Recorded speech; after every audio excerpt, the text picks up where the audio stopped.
નમસ્કાર દર્શક મિત્રો, સીઆરડી ટ્રસ્ટ ન્યૂઝમાં આપનું સ્વાગત છે. નજર કરીએ આજના સમાચાર પર. અંકલેશ્વર ભરૂચના સાયકલિસ્ટ નિલેશ ચૌહાણ ગોવા ખાતે youth hostel association of India તથા સ્પોર્ટ્સ ઓથોરિટી ઓફ ગોવાના સૌજન્ય દ્વારા 30 ડિસેમ્બર 2023 થી 5 જાન્યુઆરી 2024 દરમિયાન યોજાયેલા નેશનલ બાઇસિકલ એક્સપિડિશનમાં ભાગ લઈ સફળતાપૂર્વક પૂર્ણ કરી હતી.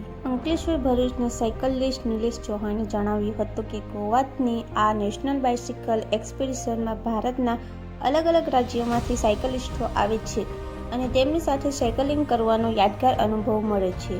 આ સાયકલિંગ ઇવેન્ટમાં ગોવાના મુખ્ય દરિયા કિનારે આવેલા બીચો તથા દુર્ગમ પહાડી વિસ્તારોમાં અને ગાઢ જંગલ વિસ્તારમાં સાયકલિંગ કરવાનો રોમાંચ અનુભવ મળે છે અને આ નેશનલ બાઇસિકલ એક્સપિડિશન સફળતાપૂર્વક પૂર્ણ કરનાર સાયકલિસ્ટને યુથ હોસ્ટેલ ઓફ ઇન્ડિયા તરફથી પ્રોત્સાહિત કરવા સર્ટિફિકેટ પણ આપવામાં આવે છે. આ ઉપરાંત નિલેશ ચૌહાણે 7 જાન્યુઆરી 2024ના દિવસે આઈ હેલ્પ ફાઉન્ડેશન દ્વારા ગોવા ખાતે યોજાયેલ મેરેથોન દોડમાં પણ ભાગ લીધો હતો અને ગોવા ખાતે રનિંગ મેડલ તથા સર્ટિફિકેટ મેળવ્યું હતું.